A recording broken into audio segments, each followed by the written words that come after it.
So you may have heard me say before, narcissists don't do closure. So how are you supposed to get the closure that you need when you go through narcissistic relationships? Well, in this video, Kim, Saeed, and I will be giving you our thoughts and advice on how to get closure when narcissists won't give it to you, as well as how you can continue your healing process afterward. So let's get started. My name is Angie Atkinson, and on this channel I offer free daily video coaching to help you discover, understand, and overcome narcissistic abuse in toxic relationships. I like to call it toxic relationship rehab. So if that sounds good to you, hit that subscribe button and we'll just get going. Anytime you go through a breakup or a divorce with a normal person or a healthy person, you may struggle to make sure you have closure. Some therapists will even ask you to reach out to that person and find a way to discuss whether or not you have feelings left for each other and how to deal with them from here. However, when we're talking about narcissists, this is a whole other ball of wax. Well, when you're going through a general breakup, they say that if you have even just a small amount of hope left that the relationship can be recovered, then you can't really recover from the breakup. When we're talking about narcissists, they do more harm than your average bear when it comes to breaking up. They might do something like a smear campaign or stalking or some other way of hurting you. In fact, it's more common than not. Not only do narcissists not give closure, but they also tend to cause more harm than other people in breakups and divorces. So why don't they do closure? Well, let's just put it this way. Narcissists tend to see people as one way or another, black or white. You know, there's no gray area. So either they love you or they hate you. You're either worthy or you're totally and completely worthless. And as you know, narcissists have this way of devaluing us and making us feel like we deserve nothing, like we're worth nothing. It's a common tactic. So whether you in the relationship with the narcissist or the narcissist ends the relationship with you, at this point you will become worthless to the narcissist when they decide they're all done with you. Maybe you hurt them, maybe they think that makes you worthless. Maybe they've decided they're too good for you and that makes you worthless. Whatever the case may be, this might lead them to do smear campaigning and much more. They like to humiliate people after relationships. The narcissist will generally do one of two things. They'll either completely humiliate you and tell you and the rest of the world how much you hurt them and how terrible that you are, or they'll just disappear and fall off the planet for you. Either way, they ghost you. Either way, you're left spinning and going, what the heck just happened? Sometimes they don't do closure because you don't matter to them, and other times they don't do it because they want you to think that you don't matter to them. But either way, it's almost never that a narcissist gives anyone a proper form of closure at the end of a relationship. Next, I'm going to show you what Kim and I discussed about getting closure from a narcissist and how each of us actually did finally kind of create our own closure in our own situations. Take a look. A lot of people say that narcissists don't let you get closure at the end of a relationship. So in your case, did you experience this? And if so, how did you deal with it? If not, how did you get closure? I did not get closure. In fact, my ex did try to keep me hanging on for quite a while. And again, I didn't know about narcissism back then. And so I think it's important to remember that most narcissists will not give you closure because that's how they keep you hooked into that trauma and hooked into trying to get that apology or trying just to get some acknowledgement of how badly they treated you. We have to find a way to let go of all of that on our own. And so, gosh, that was one of the very first articles I wrote for my blog. I think it was called The Happy Funeral. And so what I did was I created a one-time ritual. I actually wrote a eulogy for my feelings and my experiences. I took it down to a riverside. I read it out loud, and then I put it into the river, and it floated away. That was my way of releasing it. Love it. That's very similar to the way I did it. Oh, I wrote a letter and burned it, but same deal. Yeah, same thing. Yeah. Now I think the question becomes, okay, so how do we recover without closure? Well, we talked about that a little bit. Take a look. What should someone who is in the depths of pain after the discard or the end of the relationship do to start healing? Gosh, that one's really hard. And I can relate to it. I know how hard it is. We feel like, oh my gosh, I'm never going to get over this. Susan Anderson wrote a book about this. It's called Shattering. Your whole world has shattered.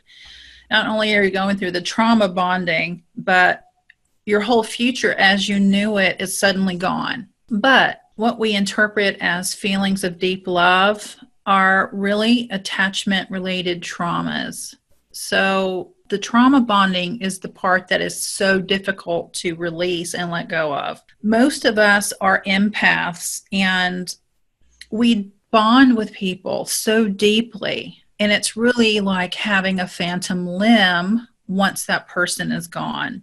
Mm-hmm. So it is mainly based in attachment-related trauma. So it's important to try to bond with your support system, bond with a therapist, bond with a pet, go out and get a puppy or a kitten, as long as you can take care of it. Of course. And maybe join a meetup group. So you want to start making those connections so you don't feel so extremely lonely and abandoned. Mm-hmm.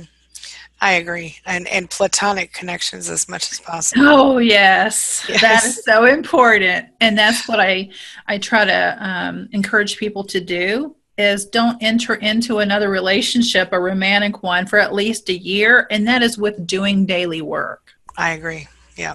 I think it's so important. And intuitively, I did that after I went through my marriage. I intuitively said to myself, well, I'm going to wait until after I'm legally divorced, which took 9 months. And then I was like, I might as well wait 3 more months. Oh, good for you.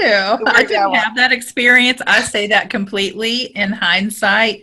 Yeah. I did not wait long enough. And so I did actually enter into another relationship with a narcissist. Luckily, I was able to recognize, oh my God, this is making me feel the same way, even though his behaviors were different. Mm-hmm. But I had to let go of that one too. And that's when I said, okay, I'm going to wait a little while. Yeah. And I didn't even know what a narcissist was. Let me just tell you, I did not know. I just knew that I was broken. And I knew that. Like you're very intuitive. Yeah. Well, that's how I roll, Anyway, it worked out well. On the plus side, closure is possible. It can happen, but you have to create it yourself. So the first step to doing that is to sort of try to let go of the illusion of what you thought the relationship was. This is true whether we're talking about a romantic relationship or a family relationship or a friend relationship. We had some idea in our mind who that person was and who they thought we were. And now suddenly we're seeing clearly. We're awake and we know that it wasn't exactly what we thought it was. It's really important for us to let go of that illusion of goodness, the illusion of what we thought we had, and to sort of be aware, be awake, and understand what's really happening and what really happened. Like we talked about yesterday, no contact is really an important part of recovery. In fact, it's almost necessary for anyone who is able to do it. Sometimes you're going to have to deal with a narcissist on certain things, like if you have kids or you have a business together. But if that's the case, low contact is your best option, and you only deal with them on a business level. No emotions involved. You have to recognize that everything that we thought was real in the relationship was just a lie. It was just an illusion. And it's painful. You're going to mourn it like a death. In fact, statistics tell us that things like divorce are more stressful than things like actual death. So be aware of that. When you're able to start letting go of that illusion, you're going to be able to start finding your actual self. You're going to go through a phase where you do a lot of research. You're doing that right now by watching this video. You need to understand the person on a logical level. And I think most intelligent people have that need once they realize what the heck they've been going through. You then have to accept what you can control and what you can't control, and recognize there are some things you have power over and some things you don't. What you do have power over is yourself and your own perception and your own world. What you don't have power over is the narcissist. So the best thing that you can do is steer clear, stay up as far away as possible, and don't engage unless you're absolutely forced to because you have children or a business together. You won't receive closure from a narcissist, but you can find something in yourself that is beautiful out of all of this mess. This is a big rubble-filled mess, this thing that happened. What you can do is start pulling the rocks off the mess and look in there, and there will be your beautiful, bright soul. And you can nurture yourself and you can love yourself to the point that you begin to really grow and change. You can create your own closure without being in contact with the narcissist. You can create your own closure and find your own peace. And this is the best part of all of this, the silver lining of this whole darn situation. And that is that you can come out being a better, stronger, more evolved person than you ever were before you started this relationship. I'm not saying it's the best way to get to it. I'm just saying if you've already been through it, you might as well take that silver lining and run with it. This brings me to the question of the day. And the question of the day is, what are your thoughts about this? Have you gone through narcissistic relationships? Did you find closure, or did you struggle to find a way to move forward? Are you still struggling to find closure? Share with me your thoughts on this. Let me know exactly what your experiences were, what worked for you, what isn't working, what didn't work, what does work. Share them in the comments below, because you never know who you might help. Other survivors could really be on the same path as you are on, or you have been on, and you might be able to help them. And if you're still struggling, let me know that too, so I know how to proceed from here with my videos. If you have specific questions you want me to cover, put them in the comments below. That's all I've got for you right now. As always, thanks so much for being a part of my day and a part of my life. And hey, thanks for letting me be a part of yours. It really does mean a lot to me. Don't forget, check the links above and in the description below for more help with healing from narcissistic abuse, finding closure, and moving forward. See you soon. It's my mission to teach others what I know to be true. You really can create the life you want. Take care of your body, take care of your soul, nurture the real you, and introduce him or her to the world. Be comfortable in your own skin and in your place in this world. Take your spot, take it now, and the universe will take its cue from you. You feel me?